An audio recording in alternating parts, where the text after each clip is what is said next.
instruction, golf news, equipment, travel, interviews, course profiles, and more. Your weekly fix of all things golf is about to begin. It's the Flagstick Podcast with your hosts, Jeff Potter and Scott McLeod. Well, here we go. Here we go with another episode of the Flagstick Podcast, presented by TaylorMade with Stealth. They have pushed past the limits of titanium and introduced the world to the carbon wood age.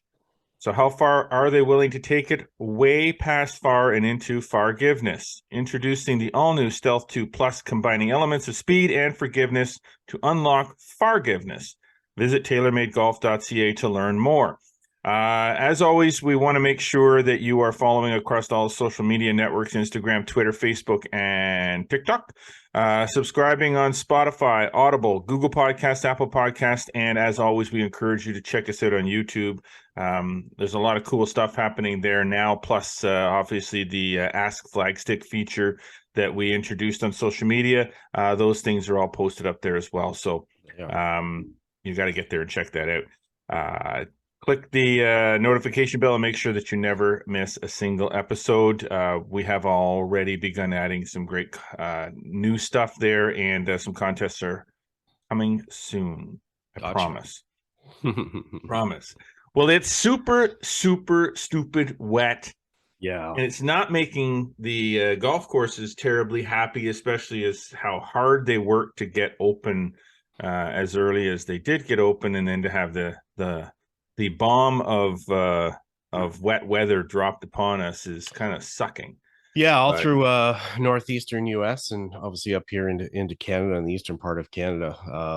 We've had a lot of rain in the last little while. In fact, It's insane. It's good to see some golf courses getting back open. A lot of them are walking only, but when you see golf courses calling it the night before and saying, hey, we're going to be closed for the next at least a day, and a number of them were 2 days, that's definitely a problem. But like you said, at least it's early in the year. It was early in the week. Looks like it's shaping up nicely as we head into the weekend, and the weather is making a little bit of a turnaround here so people can get back out to the golf course and get back to their happy place. Exactly. And if you have to walk and you can't take a cart because the course says it's too wet, then just zip it. Yeah. Well, yeah. I mean, some people can't walk. I mean, we have to understand that. And there'll be provisions made for those people, I'm sure. But if it's just a case that you don't want to walk, come on. Do you want to play? Do you want to walk? Do you want to ride? I mean, well, it's kind of like the weather, right? Like if it's not nice out, but it's not snowing, and you really want to play, you just suck it up and play. And I know that we'll get into it. I got a chance to play a couple times this week in less than ideal weather. Let's just say that. But we'll get to that. But you know what? You play anyways. And I mean, you just grin. It's an outdoor sport, people. 100%. It's an outdoor sport. I mean, 100%. we may joke about soccer at some point, sometimes about how they tend to fall and get injured very easily.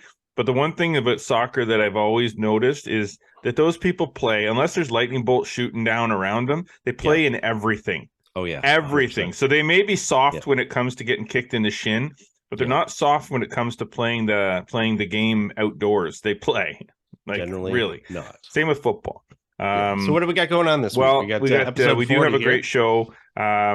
We got some discussions about. We had a big announcement that we're going to jump off the top with. The RBC Canadian Open, you were up there for the media day. We're going to talk about that. We're going to talk about the Golf Ontario Hall of Fame in the front nine.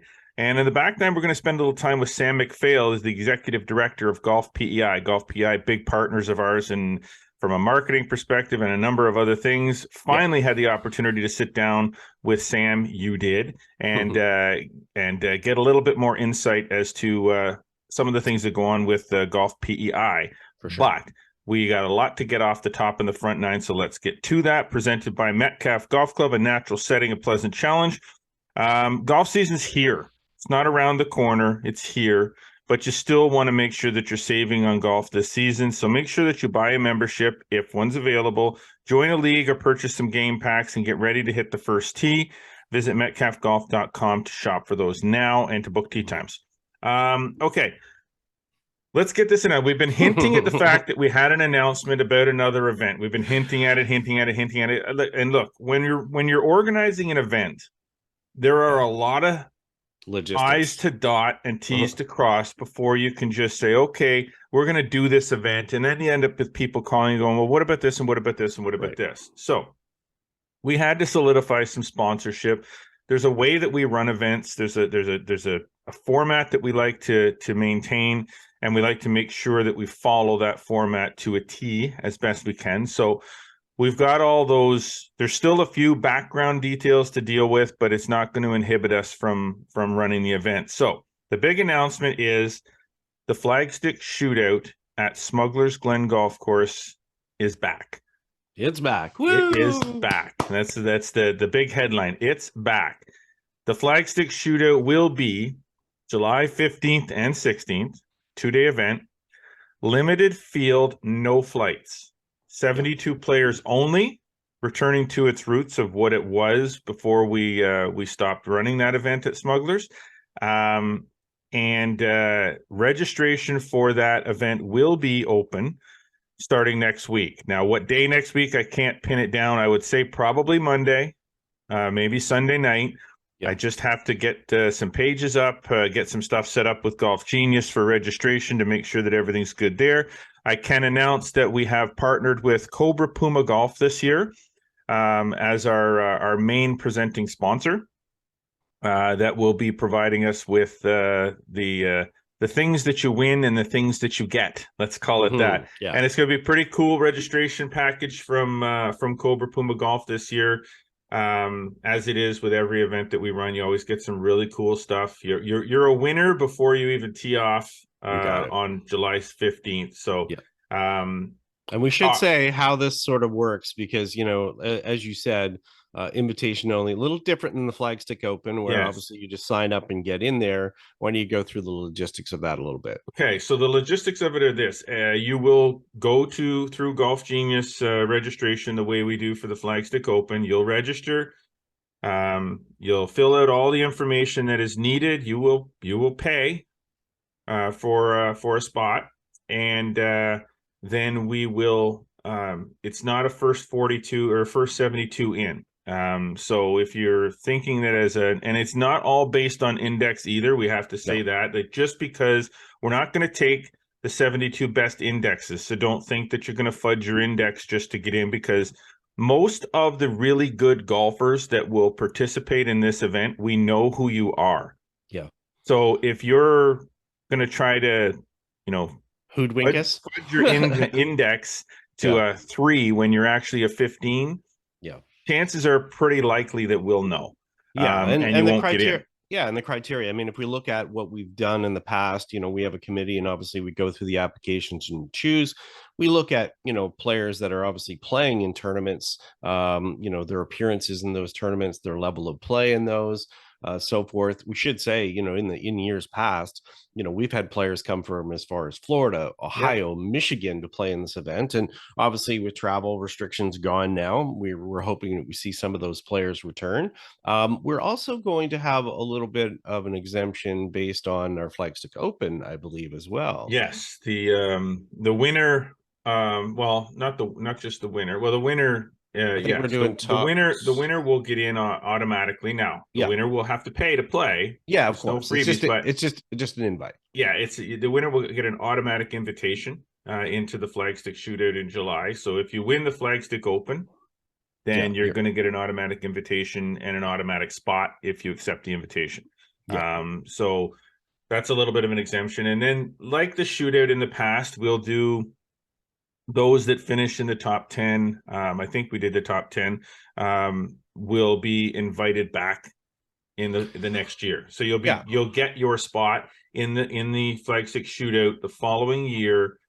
Again, you're still gonna have to pay for your spot, but you'll get an exemption to an invitation that you can accept or decline. If you accept it, then you're in. You don't have to go through the selection process a second time. And obviously, if you play well in the Flagstick Open, and you're one of the top, get some significant consideration. Right? Yeah, there's some significant consideration there as well. And then obviously, we'll look at that as far as going forward and demand and so forth. But excited to do that opportunity. I mean, as you say, as far as the date, it fits in well. We've looked at a lot of the other events that are happening happening around the province. So there's a minimal level of conflicts. We know some people will always have some conflicts, with whatever different types of qualifying and things, whatever. But we worked hard to get a date that, was as strong as possible as far as to give people the option. Exactly. Yeah. Players are back from college, for an example. So there's some, considerations that we took in as far as the date there as well.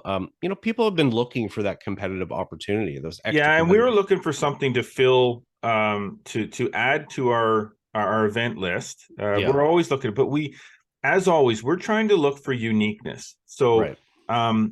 It's not unique to have an event that doesn't have flights and stuff. That's not unique, and it's not unique that we've never done it before. But we have 3 different formats. Exactly. We have the Flagstick Open, which is open to all. 4 flights. You get divided up once you register. There's no limitations. It's first come, first serve. And it's a great event up and on an awesome golf course. And we introduced the 2-ball last year. Yep. Different type event, team event in the fall. Stableford, combined Stableford point system, very different again. And I should mention that one is sponsored by Cleveland's Ricksong. So, and now this one in the middle of it all, in the middle of the summer, again, back at a venue that we've had it at before, an event that we've done before, but we had a lot of interest in this. So it's a no flight. So if you ask, I'm a 10 handicap. Am I going to have a shot at getting in? Yes, you have a shot at getting in. I'm not saying that you will. I'm just saying that just because you're not a 4, the thing is you can get in, play. How are you going to do? There's going to be a lot of players in that field that are strong, very strong. But it's an experience. And then you go out there, and we had guys that were 8, 10 handicaps back when the shootout was happening before that were like getting into the top 15, which is when we were exempting last time. So, it's possible to play your way into the top 15, not necessarily to win. Right. Yeah. So that you can get in again. So anyway, very excited that this is happening. Registration will open next week. And yes, you register, you pay. If I get 100 registrations and everybody's paid, we'll select the 72 players and you'll get your money back if you didn't get in. Or you'll get waitlisted.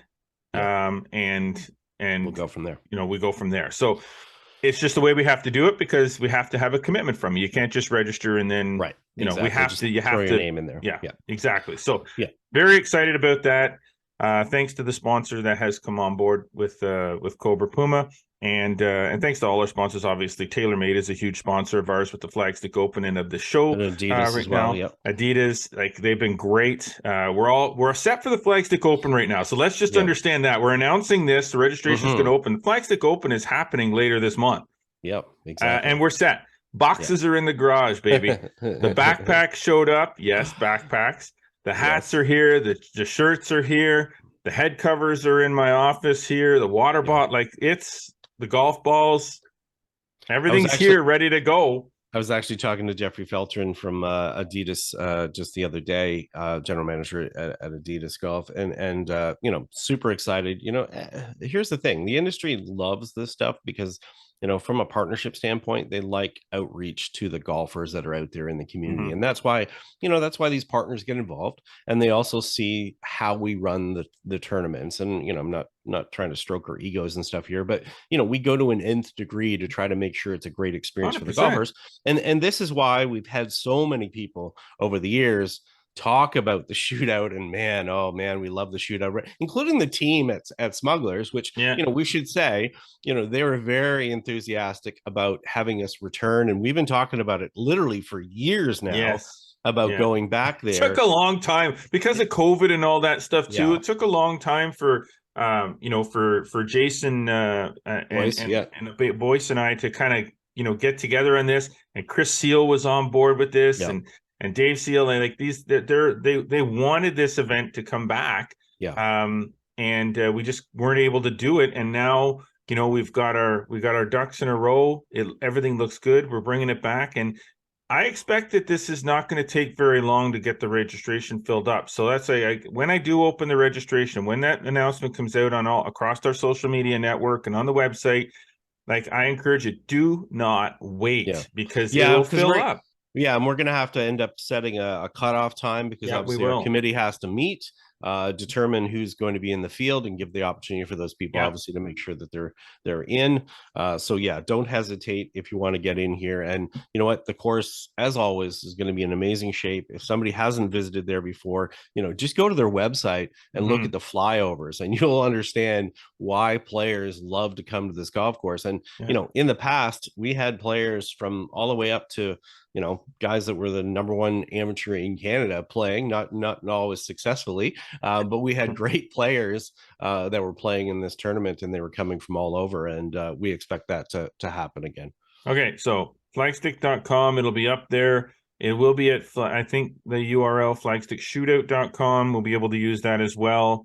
So stay tuned. Social media, and now, information will come probably on Sunday night. Registration will probably open Monday morning. That's my plan. So All just right. keep checking that out. Okay. Scott, Yes, sir. let's come off the top here with somewhat some sad news in our world anyway. I mean, there are people that won't know who we're talking about, but a lot of people will. We had a passing in the golf media world recently. We lost Hutch. Yeah, Hutch. That's a Got the big phone. one. Yeah, it is a big one. Got a phone call on Sunday from Grant Fraser, who contributes to us on the travel side of it, and let me know that Ian Hutchinson had passed away. And Hutch is somebody I traveled with for many times. Been all over the place. Obviously, a constant in the newsroom, all over the place. President of Golf News now, longtime journalist. Toronto Sun, World of Women's Golf, 40 plus years as a golf journalist in Canada, really specializing a lot in the industry side of it, but also doing a lot on the women's side of the game. But, he was a presence always in the media rooms all over the place. And, so it was sad, unfortunately, to hear of his passing, not even 70 years old. And, thankfully, the last couple days early in this week, there was a lot of media members that were together for a couple of events that we're going to get to shortly. We were able to share a lot of stories, and There would be. everybody's got a Hutch Yeah. story, right? Yeah. Whether it's from playing or in a media room or a story. And I just had a last big conversation with him probably just about 6 weeks ago or so. He called me just to verify a fact on a certain story. He knew I would have some information on. Should have been a 1 minute phone call, but we ended up chatting for about an hour, talking about another grandchild on the way and so forth. So definitely saddens me. Thankfully, at the RBC Canadian Open Media Day, again, everybody was acknowledging his passing, and Golf Canada left a seat open for Hutch, Outstanding. which was fantastic, right in the front row. And we all knew that even when the first question came up, that was Hutch's question. He was always there for the early in for a question, and lots of follow-ups. So, the fact that a seat was left for him in the front row was super appropriate. And, we'll miss Hutch, and certainly condolences to his family and all of his many friends, both in the golf community and beyond. Yeah, exactly. Many occasions to talk with Hutch, mostly for me at the PGA show, and at Media Day, or at the Hall of Fame induction ceremonies pretty much every year. There was always lots of chitter chatter. From a golf perspective, Hutch not like a scratch golfer or anything like that. But he's terrible. He was a terrible golfer, but a great guy. But that's part of what made Hutch too. Exactly. So it's like if he was a great golfer, it might there's another element that you don't get to talk about. But I recall some stories about some bunker play that was a little suspect. But we won't go into that. We won't go into that. No. Rest in peace, Hutch. You'll be very missed by all of us. Definitely. Now the Canadian Open Media Day was first stop. First stop because you had kind of a little bit of a busy start to your week. Between events, but the RBC Canadian Open Media Day was sort of your first stop. Yep. and some interesting things came out of that. Yeah, for sure. Should be an exciting event again this year. Yeah, it's at Oakdale Golf and Country Club in Toronto. So I was on the road at 3:30 on Monday morning to get up The there life of a journalist. for that. And as were many others, because obviously a lot of people were coming in from all different parts of Ontario. Let's just say not the nicest of weathers, but No. that's okay. Great golf club, and we started off with getting the opportunity to get back out on the golf course, have a look at the preparations, have a look at the infrastructure. Amazing as far as seeing double decker grandstands around 18, which is a first for them. Just structures all over the place. They're obviously got a lot of things going on here. It's a 27 hole property, and there's actually activities or different things going on at least 25 of the 27 holes. So we had that opportunity, and then obviously we had a press conference where there's multiple announcements, both from Brian Crawford, the tournament director, who has some Eastern Ontario ties, played football at Queens, and then Lawrence Applebaum, the CEO of Golf Canada, and Mary DePauli, who's the vice president and chief marketing officer from RBC. Just started out with some fun stuff, obviously talking about their concert series. We know that previously announced Alanis Morissette, Ottawa's own. It was a headliner for their RBCX music series that they're playing on Saturday night. They added the Black Eyed Peas for Friday night. Very and nice. That blends into their whole aspect of creating an environment and a tournament that is more about everyone and not just hardcore golfers, and having lots of different activations and lots of different things to introduce golf to people that maybe wouldn't necessarily be around golf, but as a result of it, they'll have a positive experience with golf. And then we started getting to the field announcements, which were definitely immense. I know I've got a few in the notes there. Who stands out to you already as far as announcements there? Well, I mean, it's nice. First of all, right off the top, it's nice to see that that you've got your defending champion coming back. Yeah, of course. In Rory. Yeah. And I think Rory's been had some media attention since the Masters for all the wrong reasons. I know they have their rules in place for whatever, but at the end of the day, your health and well-being is the most important thing. Whether $3 million didn't need it. Yeah. So that I don't care about. No, same. It's just fodder for discussion. Yeah. Love the fact that Fleetwood's coming. Love the fact that Matt Fitzpatrick is coming. Yeah. I love that. He called into the press conference, which is great. Gave some comments. That guy. I think I kind of fell in love with his personality when I watched the PGA Tour documentary series on Netflix. Yeah. I think everybody said he was like the biggest winner out of that series. That everybody got to know him. So to see him coming, awesome. Always like to see that there's Canadians lots going to be in the field. Would love to see a couple more announcements about a couple more Canadians a little closer to home that might get an invitation. I'd love to see that. Does it happen or not? I don't know. Hard to say. But I'm excited about that. What about you? You like? Yeah, I mean, Fitzpatrick was huge. I mean, number 6 in the world, obviously having some, recent success as well. Enjoyed his presence last year at St. George's. It was his first time playing in Canada. Really loved it. A much more dynamic player than people think. When he won his US Amateur, he was more of a plotter, hit it straight sort of guy. He's obviously transformed his game and certainly does a great job with both the fans and the press as well. Your usual things. Shane Lowry's great to see in there. Another, I love that kind of fun character. As you mentioned, the Canadians. Mike Weir got his spot in there. Ben Silverman, who's won on the Corn Ferry Tour this year, 2-time winner on that tour, and then Aaron Cockrell, who's obviously having a great run of success on the DP World Tour. He almost won earlier this year, and he's going to be back for his second one. And then your usual suspects as far as all the Canadians, the Mackenzie Hughes, the Corey Connors, the Michael Gligics. It's great to see all those players are going to be in the field. So there's going to be a lot for people to watch. It's a difficult time in the schedule, just with the US Open afterwards. A lot of designated events around there. And Fitzpatrick is asked about that. He knows it's going to be a hard run for a number of weeks. But let's just say at Oakdale, there'll definitely be a lot of things going on, a lot of energy. And I've got an interview with Lawrence Applebaum, the CEO of Golf Canada, that will play in upcoming weeks.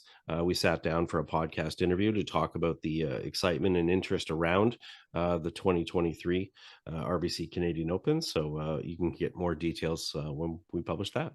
Okay, so now once we get a little bit closer to the actual RBC Canadian Open and more announcements happen, then we'll talk more about the golf course and what we like or don't like about this particular venue and how it differs from when they have it at Glen Abbey and so on and so forth. So, but we'll get into that. Just want to push through so that we can get this in before we have to take our break. But the Ontario Golf Hall of Fame was a second stop on the Scott McLeod media event tour. I mean, it's a regular thing for usually for both of us. I haven't gone since last year you were inducted. I hadn't gone that much before that either. But some inductions that no surprise on some of these. I must admit, a couple of these I don't really know that well, but why don't we just quickly point out who was inducted and what for, and then and point them to the website for more information on that too. Yeah, so Gary McKay, who obviously most people know as a journalist, but he actually went in the builder category, not only from a media side of it, but 40 years ago, he helped start the Hamilton Halton Junior Tour. He's been involved with lots of different things outside of just golf and golf media. So he went into the hall, deservedly so. He's a former Lauren Rubenstein Media Award winner. Bob Boschman, who I got to play with on Monday, who's an absolute delight. The former commissioner of the Canadian Tour, longtime teacher at Oakdale for the last 24 plus years. Not only that, he did ascend and play on the PGA Tour, won multiple tournaments over the years.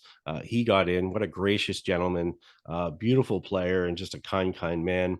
And then Audrey Bendick Aikens, unfortunately went in posthumously. She did find out before she passed away this past November that she was going in the Hall of Fame. Unfortunately, she had battled cancer for a number of years, but her daughter Jada did a great job with her speech. Incredible player during her career. I mean, she won the Canadian Junior Girls at age 13 and won it again at 15. Crazy. Went on to an esteemed career at Oklahoma.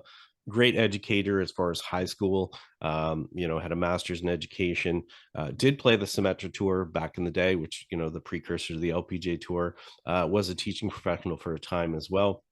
And then good friend Rick Young followed my footsteps, actually, which is kind of funny because, we're such a two equipment geek guys, right? Yes, he mentioned in his speech, Rick, deservedly so, won the Lauren Rubenstein Media Award. And I'll say he should have won this before me, but part of the issue is that Rick serves on a number of the different committees, obviously pushed it off. An amazing career, always such a gentleman, that as well as I.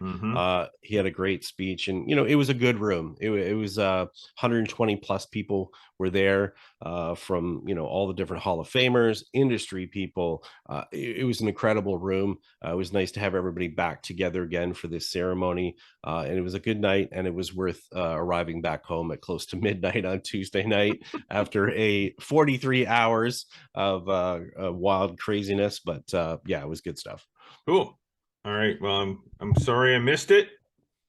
I'm glad that you got there. I'm happy for all those that were inducted, all good friends. So I mean, especially Gary and Younger Rick, getting in. I mean, that's outstanding. I don't think you missed the golf in kind of 1-2 degree weather. I'm not upset that I missed the golf at all. Unfortunately, I'm still dealing with the shoulder issue, though. I must say it is 10 times better than it was. So it shouldn't be long now, maybe another week or two before I'm golfing, which, given the way the weather's been, I haven't really missed a whole lot.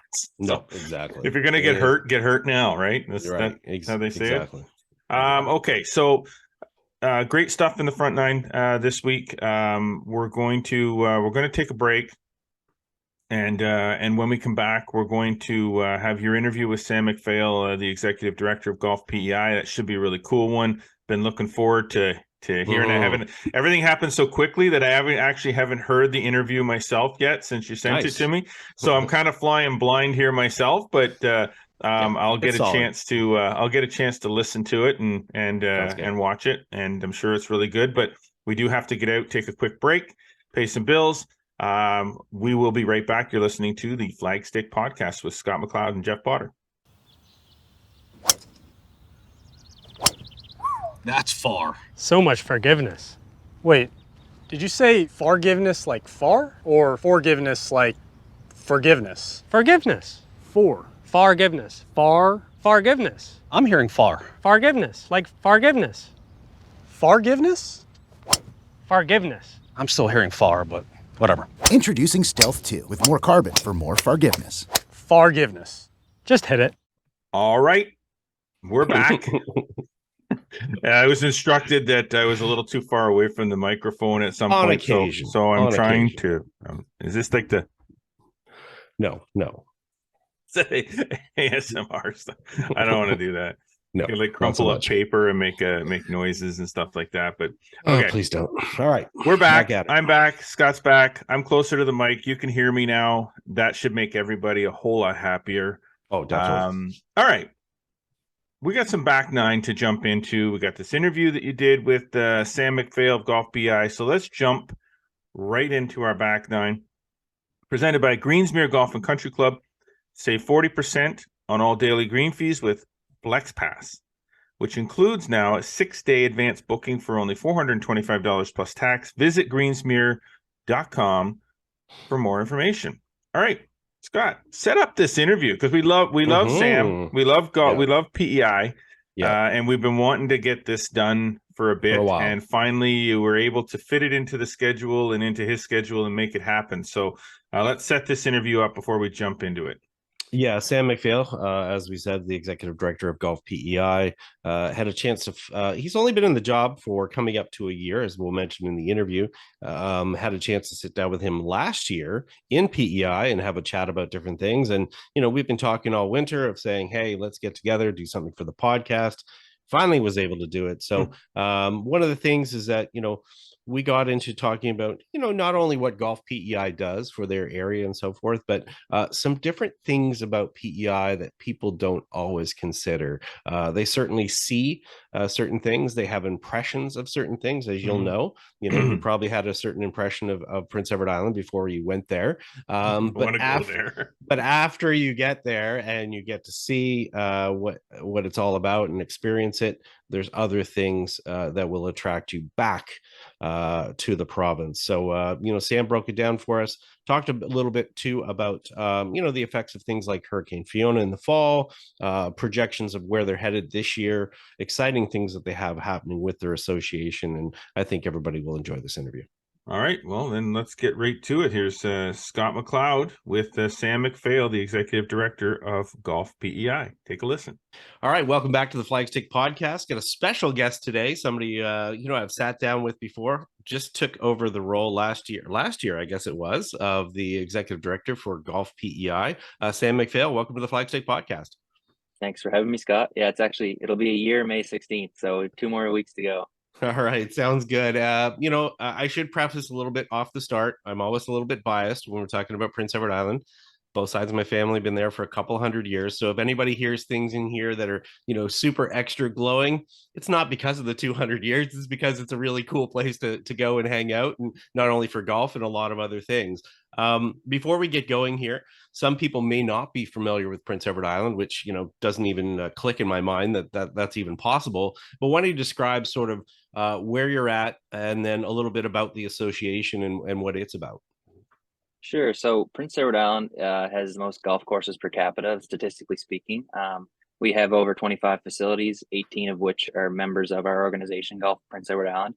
And what Golf Prince Edward Island is, GolfPEI, is a not-for-profit group, which is essentially owned by the golf courses. So my bosses are golf operators and owners, per se. So what we do is essentially we act as the marketing wing for all courses on Prince Edward Island. We book, stay and play packages. We do digital marketing. We do, media buys, etc. And that's just to promote Golf Prince Edward Island as a destination, not a specific course per se, but it's to kind of benefit all courses and bring non-residents from all over the world to PEI to play on our courses. And for those people that don't know, Prince Edward Island is located on the Atlantic coast of Canada. A lot of people have been there over the years from a tourism perspective. It's a huge industry for the province, but golf tourism really started to come into its own there. I'll call it the last 40 years, where it started to really ramp up. And a lot of people now are not only going there for, vacations with their family, although they can combine golf in there as well, but, specific golf trips. And, what have you seen in your lifetime? Because you're a golfer, although, you're a little younger than maybe me, for example, but what have you seen the difference in your lifetime as far as how people are coming to PEI and treating PEI as a golf destination? Right. So yeah, for age factor, I was born the same month the bridge opened, 1997. Oh my. So I think what really happened is the province took a stand in the 70s and built some courses, the provincial government, and that kind of started to blossom. And then in the 90s, they really went all in, and that's when Crowbush was developed, which many would know, Dundray, expansions to other courses. But from what happened there was a competitive factor, and then the private sector got in. So that's most of Prince Edward Island's golf courses were actually built after 2000 onward. So a lot of them are celebrating their 20th and 25 years the last number of years, or this year included. I know Anderson's Creek, for example, is celebrating their 20th year. But I think so the province kind of took a stand and let's grow golf tourism. The private sector followed. Yes, there were some tough years kind of after the boom and maybe around the financial crisis in 2007, 2008 onward. But even pre-pandemic in Prince Edward Island, it was a constant uptick. So let's say 2014 onward, every year it was getting slightly better. We were seeing a few more golf tours, a few more people getting involved. And then the pandemic was really caused, a global boom in golf, but PEI felt it especially because we only have so many courses. So they had to play somewhere. And I think that's really it's encouraging to see that golf tourism has grown this much. And it's not to say that every course gets the same amount of tourist bookings per se, but it's kind of Harry Simmons, who was one of the founders of Golf Prince Edward Island, was quoted, always said that a rising tide raises all boats. And that's kind of the idea. Yes, if one course is full, they trickle down to other courses. So back on the golf tourism, it's just very encouraging to see. And what GolfPEI has done is kind of grown this golfer database that we can retain a lot of these golfers and vacationers for years to come. That's certainly my goal, is to keep growing that and expand upon it and kind of, sustain the boom as long as we can. Yeah. And I think there's one point in there that you said that's really important. It's the people that not only come once, they return and come again.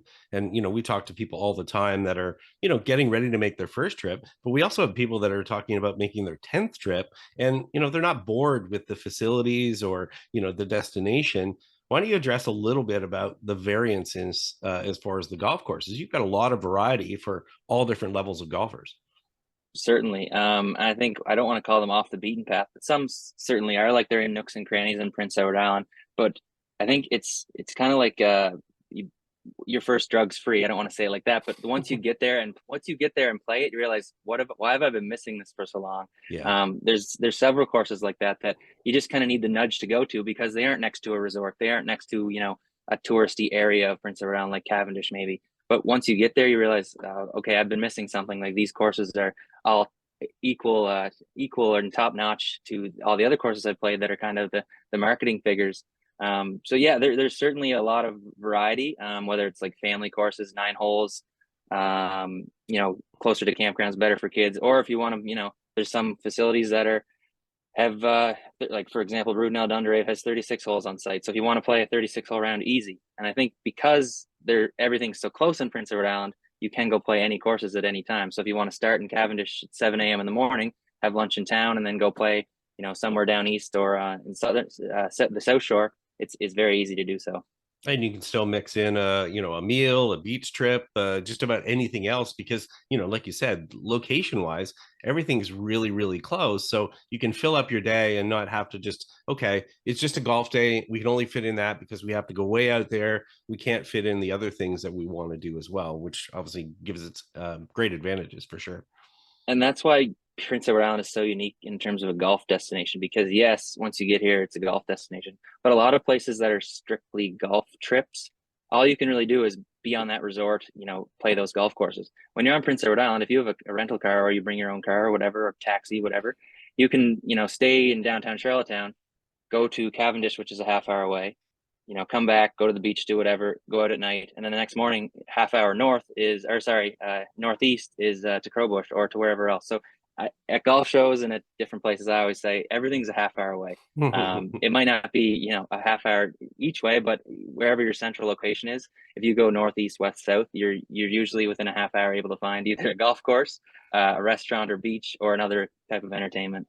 Yeah, I think some guys were surprised there when they were there for a Canadian Tour event over the last couple of years, and guys were like, "Hey, I had breakfast in town in the morning.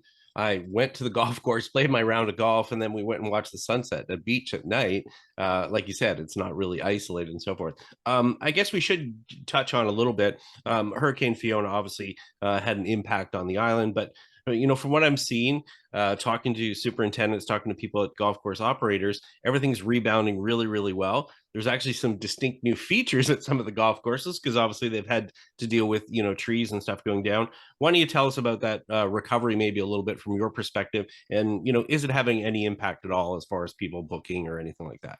Sure. I did. So actually, I did an interview with CBC last week, kind of on the same topic, just to kind of, what's going to happen.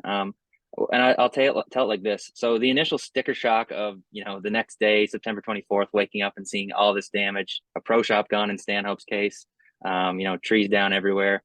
Basically, you see price tags and say, oh my goodness, how are we going to do this? But Islanders have proven time and time again that they're resilient. They're willing to put the work in to get the job done.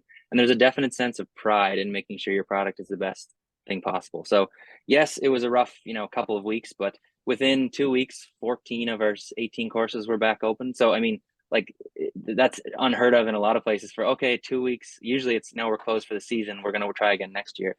So the ones that didn't open, though, worked diligently throughout the winter and now are more than ready to open up for spring and summer 2023. And what I always say, too, is it forces courses to take a look at the layout now that there's not a lot of trees, and how can we maybe change it and make it more player friendly now that it's a forced change. And what I mean by that is instead of, looking down the tee on with my, I'll call it a fade, but it's really a slice, looking down the right and there's, a row of 100 trees. Now a lot of those aren't there anymore. So what courses are doing in a lot of cases are going to either plant trees or grow up fescue as well. So, I mean, in June and July, before the grass really grows up or the fescue really goes up, you might have a little more player friendly. But no, I think it's an opportunity. There's always opportunity in disaster. And this is an opportunity. It's a forced one, but it is an opportunity to look at layouts, look at how, golfers might see a course, see things done. Maybe that bunker didn't need to be there. Okay, well, if these trees are all coming down, let's fill in the bunker too. So there's opportunity like that. And it's all about keeping, like I talked about earlier, retaining the golfers that have come through the boom and making it more player friendly. So, they're not frustrated because they shot a 10 on that hole because of that stupid tree and that bunker right in front of the green. Now there's an opportunity to make it a little more player friendly. And keep them interested longer. Now, I know you'd like to retain people for, a month if they came down there and stayed or whatever, kind of what's the average for a person to come down there and, for an itinerary side of things is a couple days, 5 days, week, 2 weeks. So what's sort of the average and kind of what's the recommendation if somebody's never been there before? So our average, last year's average, I think was 4.35 nights. So let's say between 4 and 5 nights is kind of your average if you're coming from elsewhere. And that differs because in the start of the season, there might be a long weekend trip versus in the summer, it's a week-long trip kind of thing, depending on where you're from and where you want to stay. Usually what I recommend is minimum 3 nights, and that way you can get 4 rounds in. So the day you get here, you get around. You don't have to play every day, but that's usually because everything's so close and because rounds are, between 4 and 5 hours wherever you play, depending on the course. You're able to do a lot in those days. So you'll see a lot of people too, if they do want to do it more of a full vacation, whether it's a family vacation or a couple's kind of retreat, maybe they'll stay 6 or 7 days and only play 4 times. And then those other days are earmarked just for doing different entertainment or activities. So usually what we see is the 3-night, 4 rounds kind of thing, 4-night, 5 rounds. But in terms of cost, and you've hammered home on it 100 times of how in the past time we talked, the value you get for a golf round in Prince Edward, our highest green fee rate is $140 peak season. Everything else is, that's one course. So the rest would be, between 80, let's say between 70 and 120, depending on where you go. You can't find that value pretty much anywhere else in Canada. And what really shocks people, although Islanders and locals might disagree, is membership rates. So let's say you did want to come for a month, you can get a full membership for a 6-month period at most courses for between $1,000 and $2,000, depending on the course, depending on the amount of golf you want to play. That's unheard of in what we call Upper Canada. So Yeah, I exactly. think people don't realize that. And yes, rates have gone up, but they've gone up everywhere. The cost of living everywhere has gone up, so it's only necessary. But again, the value and the proximity is what I really hammer home when trying to sell golf in Prince Edward Island, because you can't beat it. You can get everywhere very easily, and you don't have to break your bank doing it. So, or you can save more money for beer and lobster, like I like to do. There you go. You mentioned in there, you talked about couples for an example. One cool part about the destination, and talk about maybe a guy's trip or a girl's trip or whatever the case.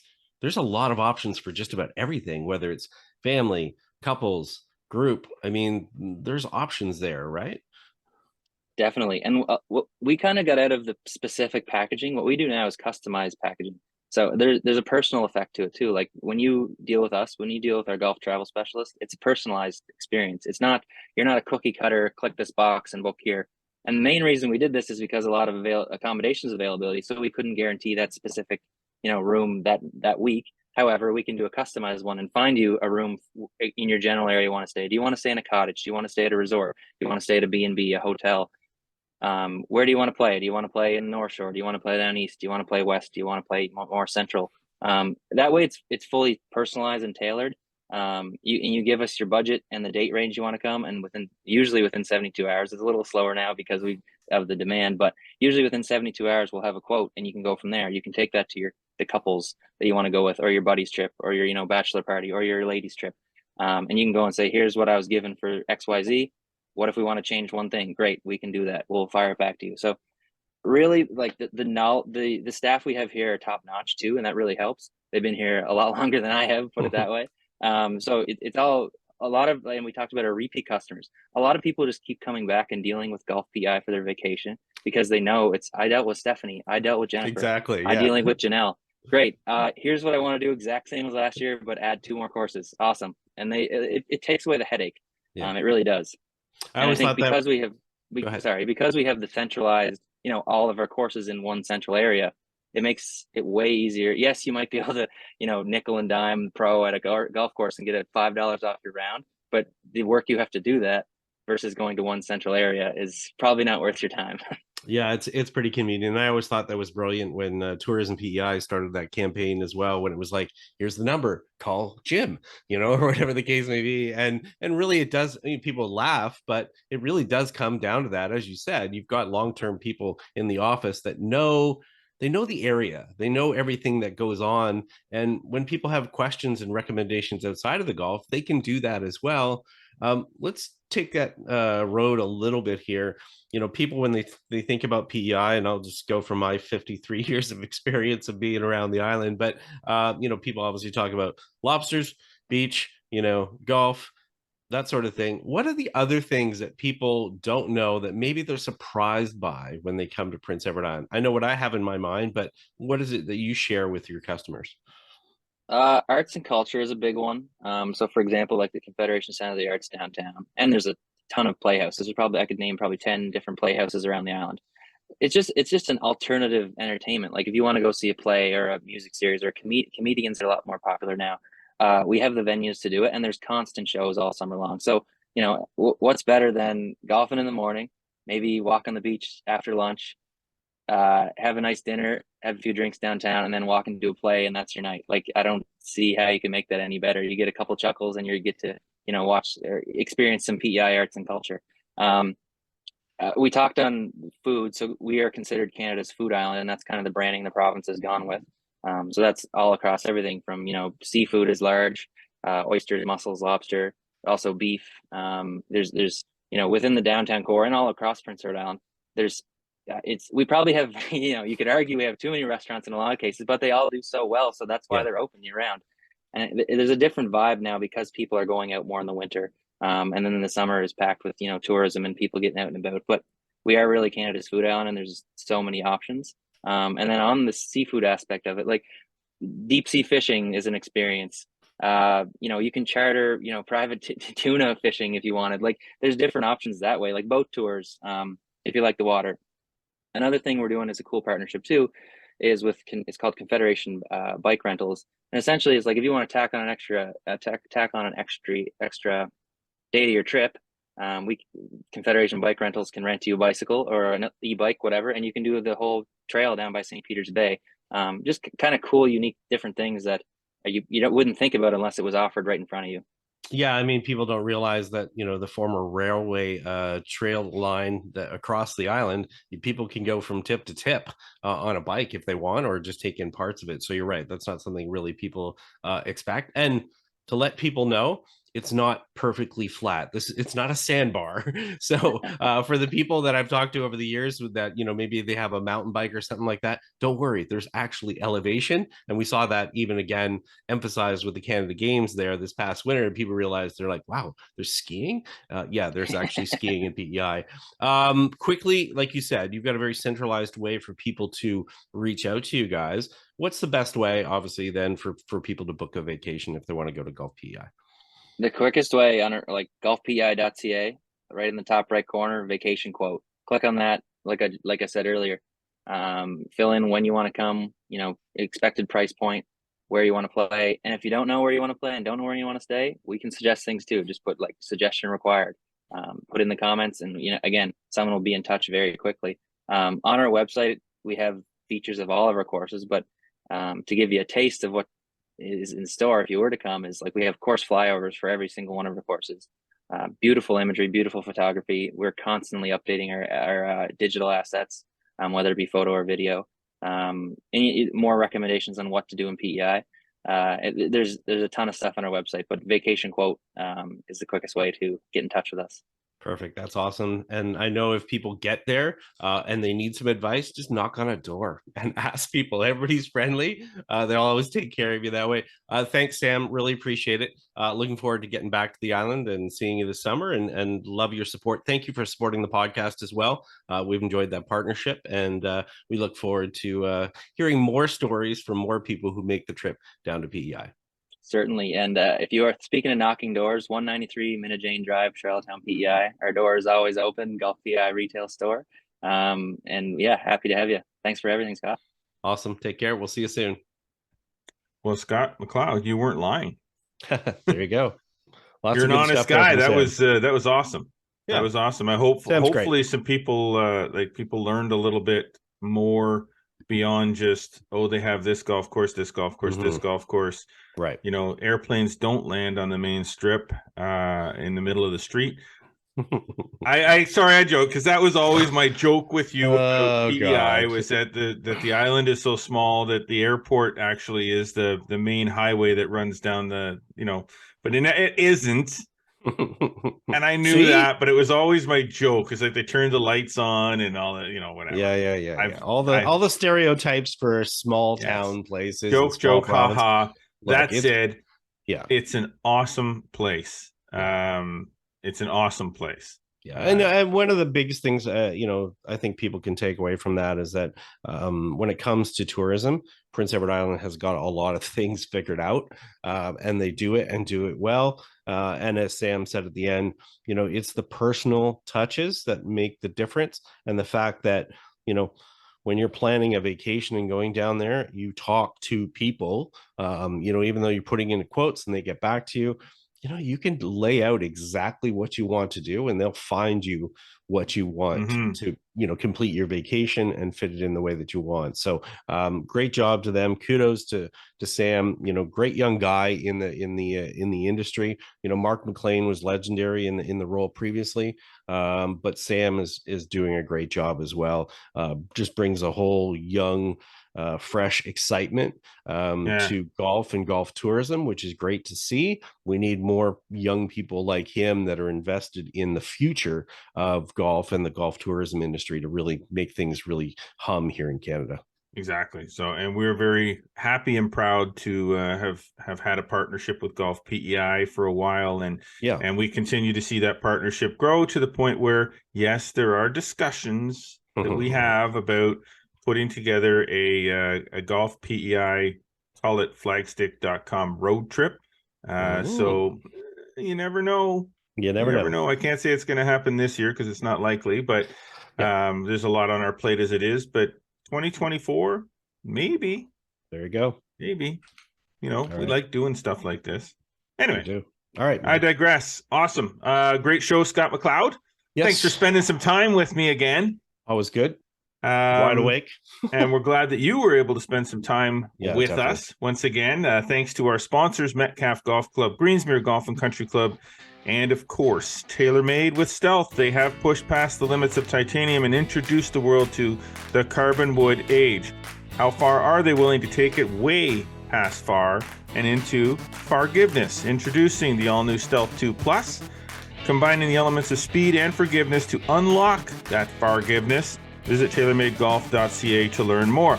Glad you're listening. Glad you're paying attention and watching. Be sure to follow us across all our social media networks. As always, Instagram, Twitter, Facebook, and TikTok. Subscribe to us on Spotify, Audible, Google Podcasts, and Apple Podcasts. And do not forget, subscribe to us on YouTube. Like us, click the notification bell. Make sure that you never miss a single episode of this podcast or anything else that we post on that YouTube page, because stuff goes up there all the time. Contests coming. Get over to flagstick.com for even more amazing golf content delivered every single day. We always appreciate you tuning in. Until next week, I am, as always, Jeff Botter. I'm Scott McLeod. And always remember, go for the stick.